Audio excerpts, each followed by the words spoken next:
Salut et bienvenue à vous dans cette nouvelle vidéo de Novella Media HD. Vous vous êtes sans doute demandé si les tournages de vos séries préférées ont continué en dépit de la pandémie du coronavirus. Surtout en Amérique du Sud, où elles sont produites presque essentiellement. Quand on connaît ce que le virus y a fait comme victime. Pour le savoir, je vous invite à rester jusqu'à la fin de la vidéo pour connaître ces 40 séries tuées par le coronavirus.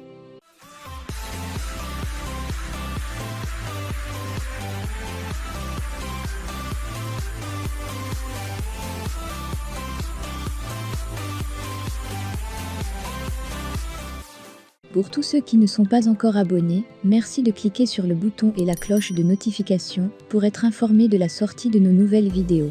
Allez, c'est parti!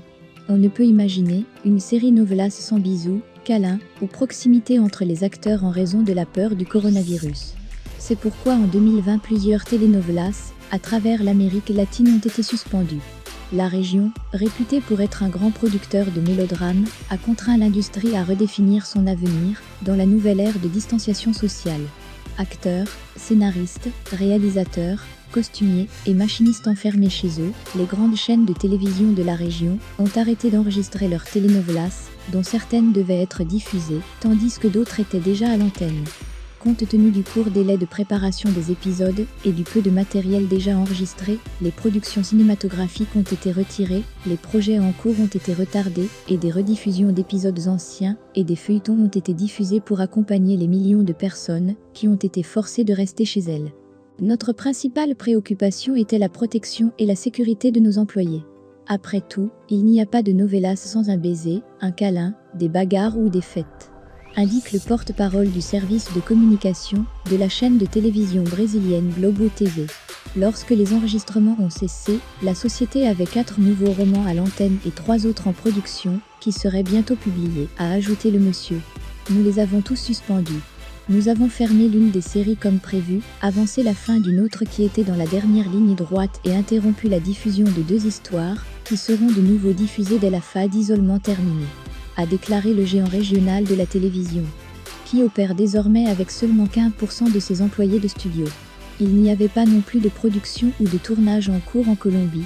Les 2 chaînes privées, RCN et Caracol, qui dirigent l'industrie de la télévision gratuite, ont arrêté 38 productions, y compris des émissions de télé-réalité, des dramatiques et des feuilletons, déclare Tulio Angel Arbeláez, président de l'Association nationale des médias de Colombie.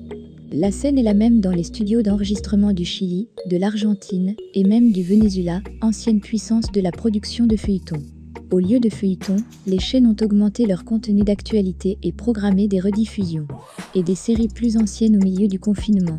Mais dans le berceau de la plupart des mélodrames les plus populaires, où des générations ont grandi en regardant des tubes comme Abigail du Venezuela, Rosa Sauvage du Mexique, Betty, La Fea de Colombie et El Clone du Brésil, l'avenir pourrait aussi être une opportunité. La situation dans laquelle nous vivons donne une opportunité à la télévision, car les gens sont chez eux, informés et divertis par elle. Ils sont avides d'informations et cherchent à se divertir dans des espaces de coexistence, déclare Maria Eugenia Rancoré, directrice de la zone dramatique de Mega, une chaîne leader au Chili. La pandémie a poussé des plateformes de streaming comme Netflix, qui dans les premières semaines de confinement, a gagné 16 millions d'utilisateurs dans le monde, à atteindre des niveaux sans précédent. Cela ajoute de l'incertitude pour les producteurs, qui ne savent pas quand ils pourront retourner au travail. La narration est une tradition culturelle de l'humanité, la fiction continuera donc d'exister. Le genre de la telenovela peut subir des variations dans la façon dont les histoires sont racontées, mais il reflètera toujours son essence. Romantisme, identité, relations humaines, coexistence, culture, tradition, connexion émotionnelle et conversation motivante. Ajoute Rancoré. L'avenir dépendra alors de la créativité des scénaristes, producteurs et acteurs. La maison de production, Mega vient de lancer avec succès 41 Stories, une série faite par appel vidéo. Dans celle-ci, le psychologue Pablo Ortega anime des séances virtuelles avec des patients touchés par la pandémie. Comme un couple en crise qui raconte leur angoisse face à l'accouchement ou une infirmière qui raconte la pression sur le personnel de santé face au coronavirus. Un long chemin nous attend. Revenir à l'antenne, avec quelque chose d'original, je ne pense pas qu'il se produira avant décembre. Dans un tournage de telenovela où tout le monde est au-dessus de tout le monde. quand on pourra vraiment recommencer à filmer, ce sera parce que tout s'est passé, parce qu'il existe un vaccin. Voilà, nous sommes arrivés au terme de cette vidéo. Si vous aussi vous attendiez une série qui n'est pas sortie, merci de nous en parler en commentaire. Merci de nous avoir suivis et à la prochaine pour une autre belle vidéo.